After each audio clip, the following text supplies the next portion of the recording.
I want you to think back just 6 months and ask yourself, how familiar were we all with terms like social distancing and self-isolation? Look, for millions, they may not have had the words, but the feelings that those phrases foment may have still been overwhelming.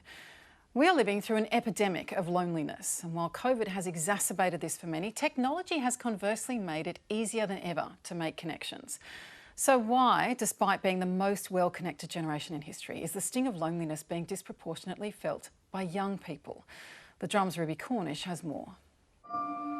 I connected with the wrong people and I was taken advantage of in a really vulnerable place, and walking around school with that was too much, and I had so much shame in me and so much fear.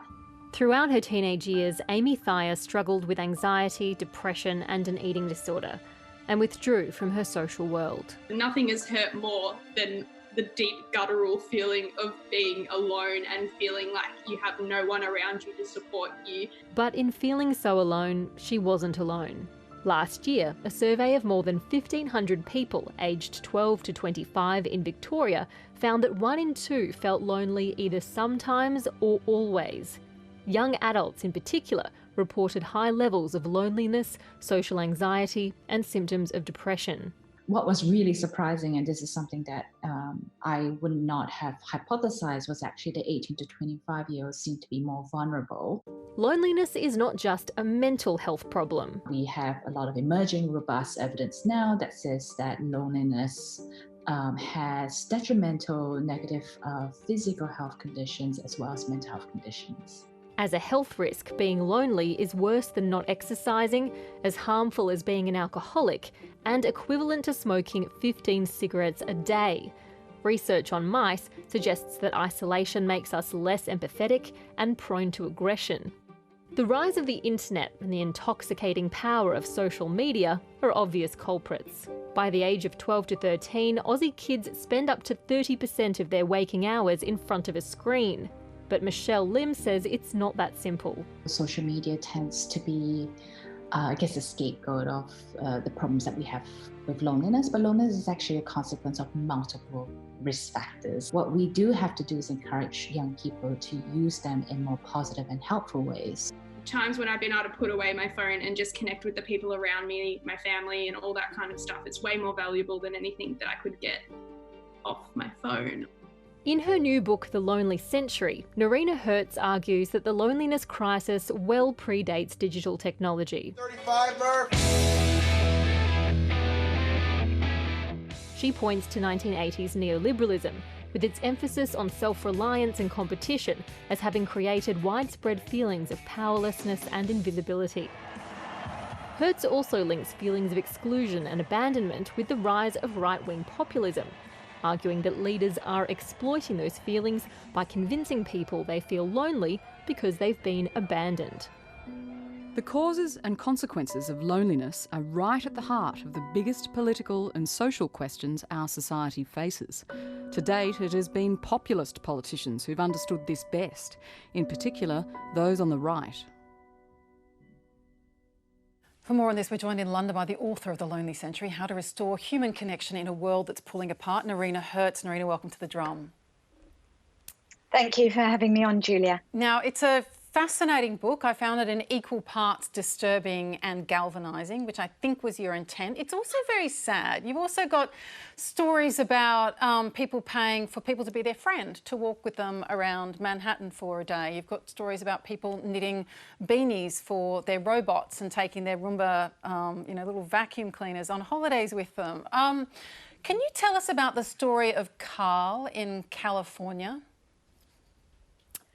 Sure. So I found out that people pay to be cuddled, which was rather a weird concept to get my head around at the start. This isn't a sexual thing.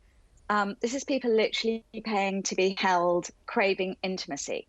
And I got in touch with a woman, Jean, who's a professional cuddler in California. She told me that the market for cuddling has been on the rise for the past few years. This is before the pandemic. And about 10 months ago, I was in Los Angeles and I met with Carl, one of her clients, a media executive, earning a really good salary, good job. he explained to me that he had moved to Los Angeles and he didn't really know anyone in town, and he found it hard to make new friends in a new city. And at work, he was very isolated in his open plan office where no one really spoke to each other and everyone had their noise cancelling headphones on. And he felt increasingly lonely and increasingly depressed and increasingly unproductive at work. And then he told me that he met Jean, and it transformed his life, paying for cuddles. Once a week, he would go and see Jean, and she would cuddle him. And he said, I was so much happier. I was so much more productive at work. And then he said, are you using my real name for the book? And I said, no, of course, this is all anonymous. And he said, well, I need to tell you then, a few months ago, I stopped being satisfied just seeing Jean once a week. I felt like I needed more closeness and more connection. So I've been paying more people to cuddle me. Again, I established, was this at all sexual? No, not at all. And I said, how do you afford this? This is costing you thousands of dollars a month. And he said, I live in my car. This is a media executive at a big multinational company. He now lives in his car, showers in the 24/7 gym, puts his food in the fridge, his food in the fridge at work, just to be able to have the connection that he really craves. And this may sound like a very strange outlier type story, but it speaks to this much bigger story that so many of us, young, as you rightly say in your film, as well as old, are feeling increasingly lonely, and that this is something that has been here and very real amongst us, yet not really spoken about, even before the pandemic struck. That's right. And so the pandemic occurs, and a lot of the things you talk about, like you were worried about people being in open plan offices not talking to each other. Now people are working at home. People are getting more things delivered at home. There's kind of less physical contact on a whole range of indices. Now, what impact do you think the pandemic will have? Will it force us to focus on this and address it? Or do you fear that all these things will be accelerated? Well, I think we've got two things going on. We've definitely got an acceleration and an exacerbation of many of the trends I already write about in my book, like the rise of contactless living. Even before the pandemic, we were maybe buying our books on an internet site rather than going to a bookstore or ordering in food on a food delivery app. But to some degree, this, of course, has massively ramped up because we haven't had any choice. But in the process, we're not interacting face to face. So things like contactless, the question is, it's definitely risen massively through the pandemic and is likely to have changed our habits to some degree, as some people have discovered the convenience, say, of online shopping or interaction. But at the same time, what we see is an increasing craving for connection, for doing things with other people, which I'm sure so many of us across the world are really, really craving right now. Again, before the pandemic struck, we were seeing a rise in what I call the loneliness economy, which is businesses actually meeting the demand for connection and community so many people have, whether it was co-working spaces or co-living spaces, or even in South Korea, these daytime discos where pensioners would dance in the day. They'd pay like quite a low entry fee, thousands of pensioners dancing by day. That sounds quite lovely, what I think actually. will happen. Yeah. It was, beautiful story. And even through the pandemic, I've been following what happened to them. And even when they weren't allowed to congregate within these, they're called colatex, a mixture of cola and discotheque. Even when they weren't allowed to congregate indoors, they were meeting in the park, a lot of them, with masks on and with gloves on and still dancing together. And I think the point of these stories is how powerful our human need to connect and be with each other is. We are hardwired to connect. We're creatures of togetherness. And that's why I think as soon as we're in a state where we can reconnect, the appetite and the desire for connection is only going to be even stronger. I just want to bring in the rest of our panel here. Diane, are you relating to this? Because you moved from, as we've said, Magnetic Island. There was a strong community. There was a lot of people around you, and then you moved to being an apartment in your own in Melbourne. What experience has that been like? Well, I mean, I moved to Melbourne during stage 2 and then quickly joined the train of rapid decline of social interaction over the stage 3, stage 4 that followed very quickly thereafter. I mean, living alone in itself has brings a lot of challenges. Being isolated and disconnected from family and friends, even though they live 500 metres down the road, can be troublesome. I think really the way in which I dealt with it was by remaining connected in some way via Facebook, Zoom, and others, holding party drinks with friends via Zoom. The rate of alcohol consumption goes through the roof during.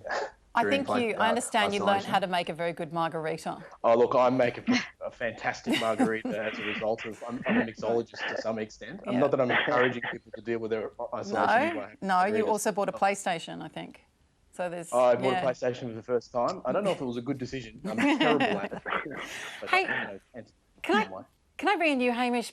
Because one of Noreena's major observations is we tend to think of older people as being the loneliest, and it's actually younger people. Does that resonate with you? For sure. I think so many of my friends have experienced something a lot similar to what we've discussed. You can have days of just having no one, and it's not even the fact that you might see people, but not knowing how to talk about it. And with lockdown and everything to do with the virus, it's affecting everyone. So it's easy to think, well, everyone else seems okay, therefore I should be okay. Why am I not feeling okay? And that's the worst part of the isolation is the mental isolation and the shutting away from those around you. Yes, Noreena. Yeah, and I think we need to recognise, because this is really important, that right now we're having this shared experience of isolation and loneliness, and we are starting to talk about it, which is brilliant. But we need to acknowledge that we built a lonely world even before the coronavirus struck. What with our migration to our smartphones, increasing numbers of people moving to cities, living on their own, the rise of contactless living, and a kind of increasingly selfish, me first, hoarders not helpers, takers not givers, hoarders not sharers mindset, which all contributed to this being the loneliest century we have experienced. And when we come out of this, the challenge really is, how can we rebuild a world with community and connection and care for each other at its heart, and use COVID as the impetus to do that? Noreena, we're running out on time here, but one thing I really want to ask you about is this body of research that you refer to. Now, we know that loneliness impacts your health, something I want to talk to our resident GP about in a moment, but you've said it's not just at the doctor's surgery. This can also impact things at the ballot box. That actually you've noticed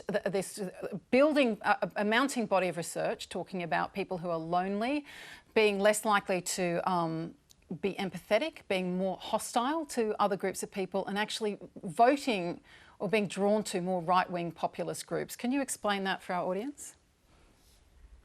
Well, there's an academic body of research that really began in the early 90s, which started showing a link between people who felt socially isolated and propensity to vote for right-wing populist parties, in France for Le Pen, and then later looking, for example, at Trump voters in the United States compared to supporters of Bernie Sanders or Hillary Clinton. Trump voters are significantly more likely to say that they don't have friends, that they don't have significant social networks, and they don't have people to rely on. And in researching my book, I crisscrossed the globe interviewing right-wing populist voters from Italy, from France, from the United States, trying to understand what drove them. And again, their shared experience of loneliness came through. Loneliness in the sense of not having friends, loneliness in the sense of feeling that they didn't know any people in their neighborhood, but also a sense, in a more existential sense, a loneliness of feeling forsaken, abandoned, left behind, ignored by politicians. And populists, right-wing populists in particular, have played so effectively to this, saying, if you think about Trump saying, you are the forgotten people, but I will not forget you. Or if you think about Italy's populist leader, Matteo Salvini, talking about his followers in terms of words like my family, or Trump's rallies with everyone chanting in unison, what right-wing populists better than anyone else have done is they've tapped into these feelings of loneliness and abandonment, and they've said, we are a community for you. And at the same time, they've highlighted that this is a community, a very exclusive community, which others are not allowed to join in. Which is something that you must witness often as a GP. Kerryn. I've certainly seen it amongst young people who are missing out on those rites of passage, on, you know, the end of school functions, on 21st birthday parties, 18th birthday parties, people who are not able to celebrate with their friends. But the story that Noreena spoke about earlier really speaks to a lack of authentic connection. You cannot make up for a sense of loneliness with an inauthentic, fake, paid-for connection. It has to be an authentic connection that is organic, that comes from the connection of two people who are like-minded and who are able to give each other something. So you're not going to knit some beanies for your robots, Kerryn, I understand. Noreena, it's such a fantastic book, really fascinating. Thank you so much for joining us. And if this topic has raised any issues for you at all, please call Lifeline on 13 11 14 or Beyond Blue on 1300 22 46 36.